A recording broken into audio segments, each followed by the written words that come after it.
Hi, Guznudat. Welcome back to another Redstone video. In this video, we're going to be going over piston doors. So we're not going to be getting this compact and complicated. We are going to be getting into 3x3 piston doors. Not just vault doors, actual piston doors, but also world downloads in the description if you're confused or want to see the designs. On to the requirements. You've got to watch episode 1, The Basics of Redstone, and episode 4, Flying Machines and Blood Powering, because some of the piston doors we're going to be show off flying machines to be a lot more compact than they could be. And then an optional episode would be episode 2, or Simple Circuits, and I am going to be giving a basic demonstration of what you'll need to know from those, mainly pulse extenders and slab towers. I'm going to give some basic demonstrations, but it might be a good idea to watch episode 2, but you don't have to because we will be going over it.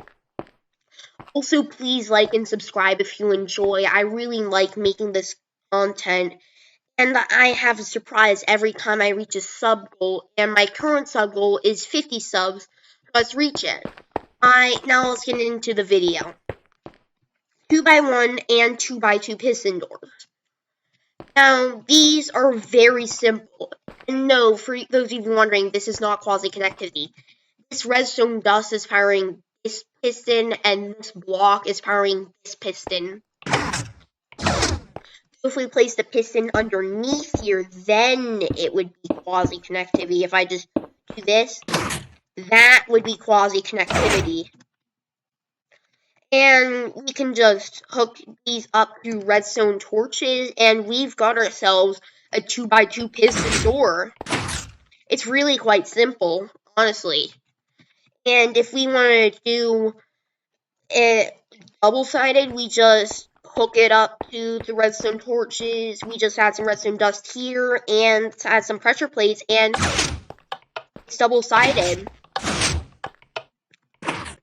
Remember that quasi-connectivity thing I was telling you about? Well, it can be used easily to make some 2x3 piston door. And I just walk through here. And yes, this one's double-sided too. So if we want to get bigger, like with bigger piston doors, like 3x3 piston doors, then there's kind of a problem with that. Like 2x2 piston doors, all the blocks can be pulled by one piston. 2x3, all the blocks can be pulled by one piston. So 3x3,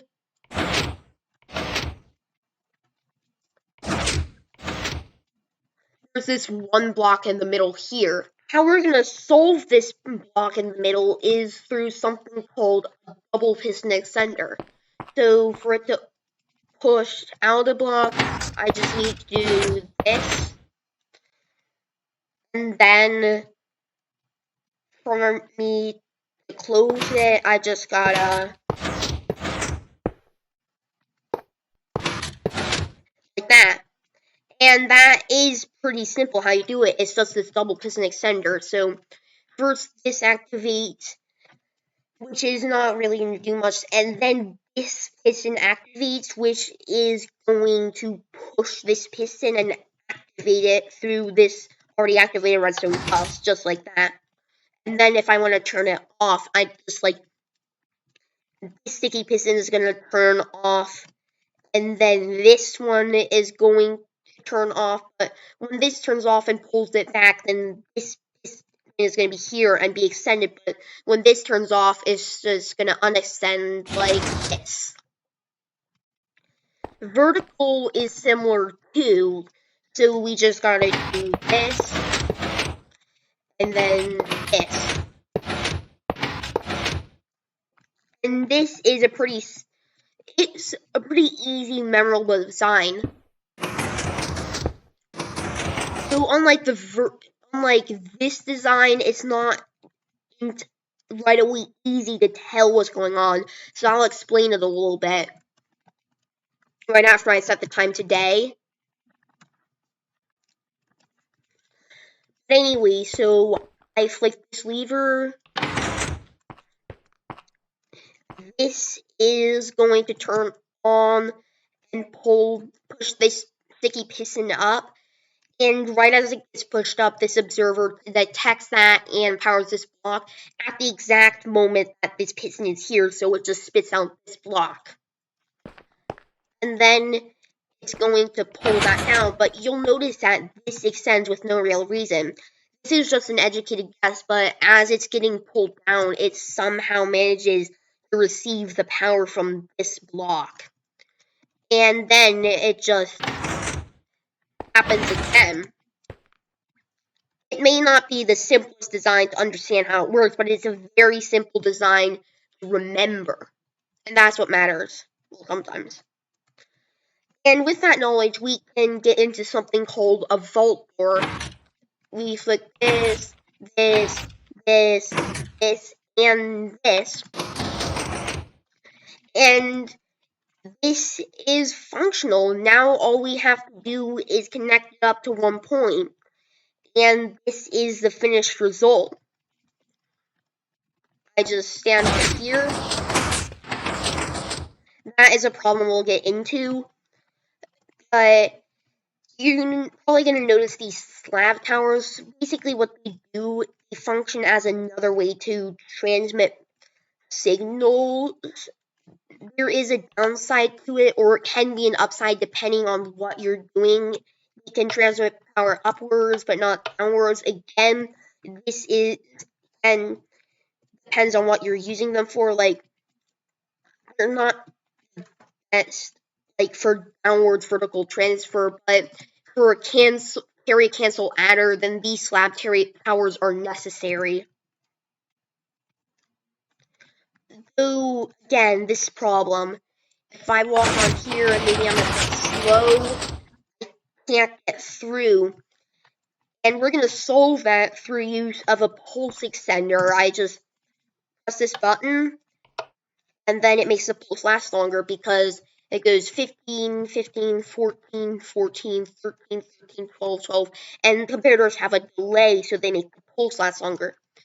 It won't work with one-tick pulses, though, so how we're going to fix that is through a two-tick repeater, because observers give off a one-tick pulse, and this repeater is 2 ticks, and the repeater's delay is how long it shortens shorter pulses to. So it's going to shorten this 1-tick pulse to a 2-tick pulse. If this was 3 ticks, then it would lengthen it to 3 ticks. And it works quite well. And if you would ever need that. But you can also place a block here to make it go around twice as fast, because this is going to go 15, 14, 14, 13, but this only has one area, the single strength, and go down instead of 2. Again, we just have to add a pulse extender here, and it lasts a week for you. Oh, and it's also double-sided because I use this repeat. I hook the other side up to the pulse extender so I can use it from the other side. And now let's get into vault doors versus normal doors. This is a 3x3 vault door. Maybe you want a 3x3 normal door that's just 1 wide. And this is a 4x4 vault door. We're not going to be getting into 4x4 normal doors this episode. Maybe another episode, but we are going to be getting into 4x4 vault doors. This 3x3 vault door, let's get back here, like, for the vault door, we just move this block back here, and we can just do it with the double piston extender, no problem. But now we have to get clever. We gotta use one of these pistons to take 2 blocks with it, and it's gonna be the bottom piston, because that's how I like to do things, for use of this double piston extender setup.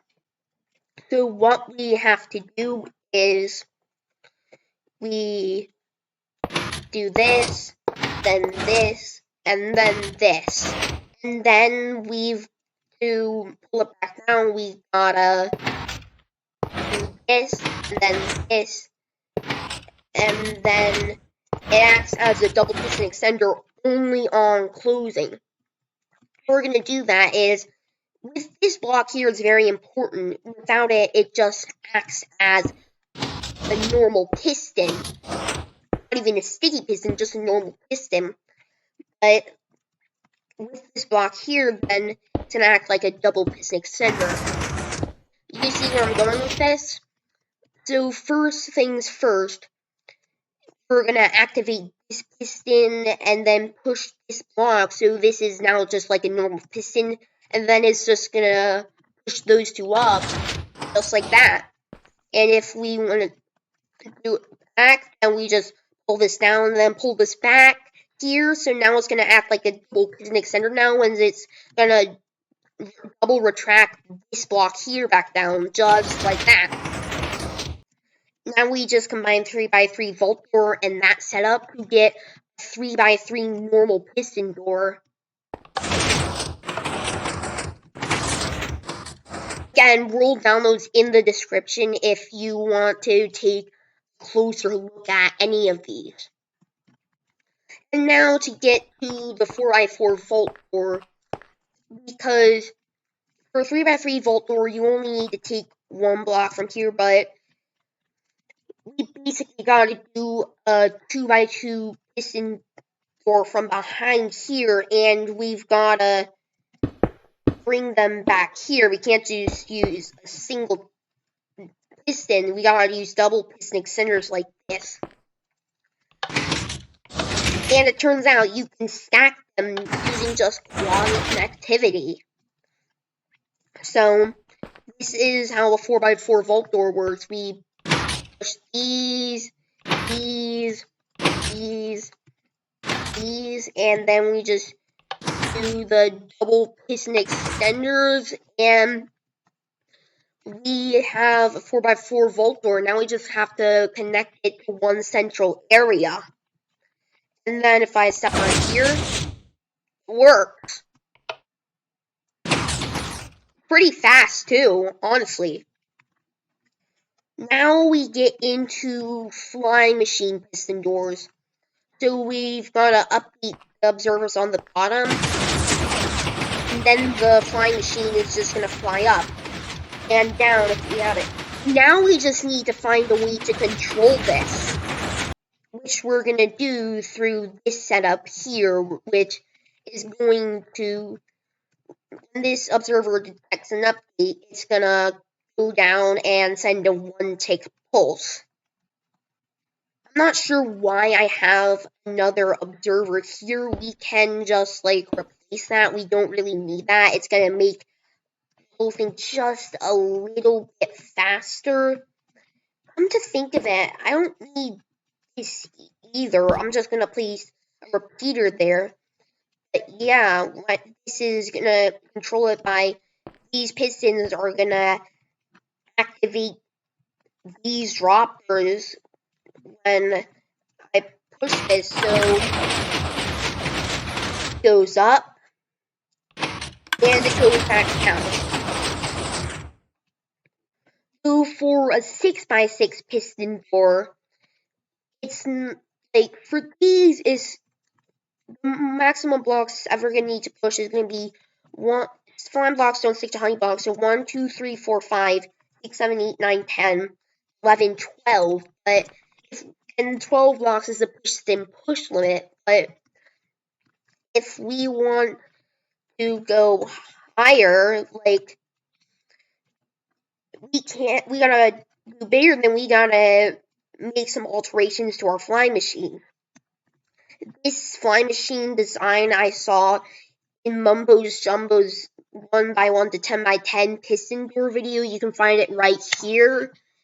And I don't know if he invented this design. I don't think he invented this design, but this is where I saw it. And if I just bring it down here,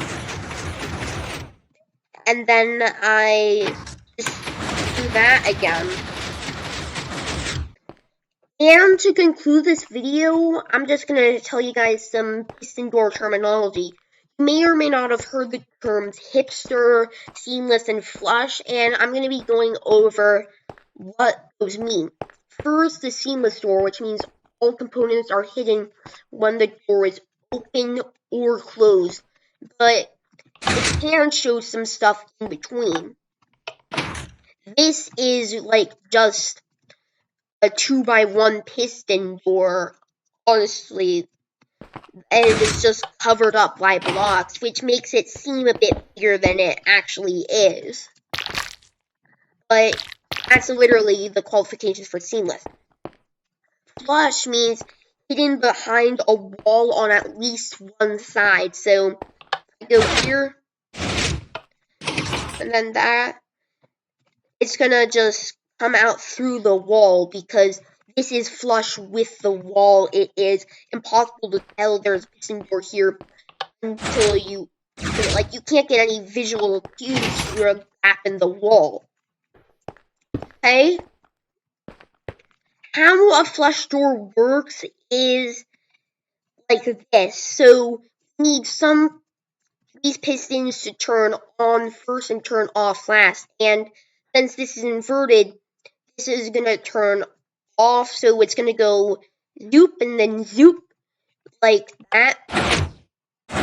And then these are gonna push first and then push there.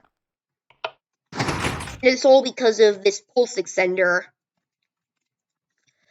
Finally, the hipster door, which means all blocks come from below. This is 2x1. And if you were attentive enough, then you'll notice that this is just the double piston extender setup that I showed you earlier.